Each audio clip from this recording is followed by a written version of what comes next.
Okay, so I don't think that it's a coincidence that my two favorite candles, Delight of Life and Great Awakening, I mean, if I had to pick two, I couldn't pick one, but if I had to pick two, they both have frankincense.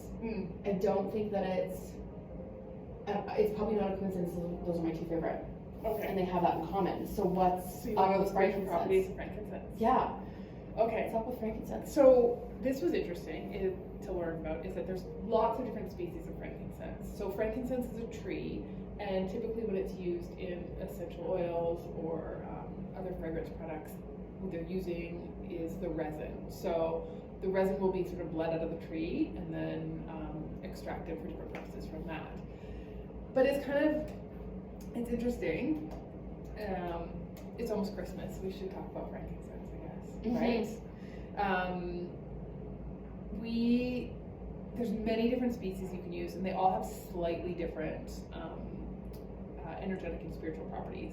But the one that we use the most here is going to be what they call the sacred frankincense. So that's the Boswellia sacra, and the spiritual properties of it specifically, and then maybe 3 or 4 other different types of frankincense. They're really about helping to heal old wounds.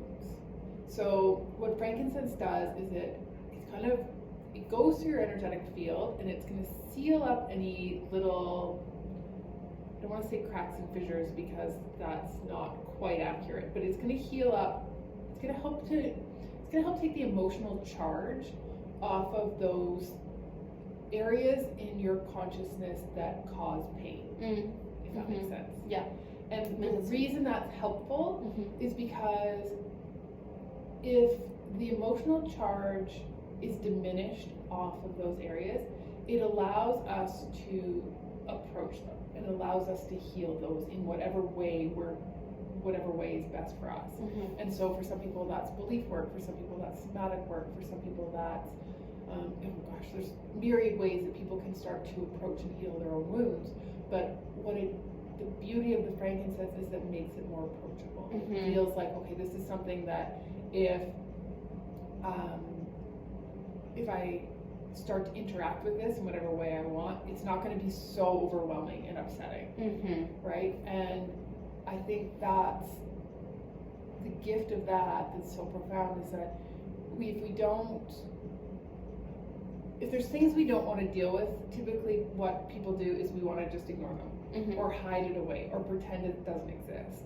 And what the frankincense will do is it's working on the energetic and spiritual levels to allow those things to come to the surface, but in a less traumatic way. So it sounds like it's kind of the gift of making it like bite-sized and digestible. Yeah, I think that's a good way of putting it. Okay, sweet. Yeah. Okay, I love that. Let's see if there's anything else in my notes about it. Yeah. I'd love to hear a little more. I think what's interesting is there's some frankincenses that are specifically helpful for women. Oh, okay. And so we could do like a whole video on like the 7 different types of frankincense and what they all do individually, but that gives you an overview at least of like what frankincense generally achieves and what it does.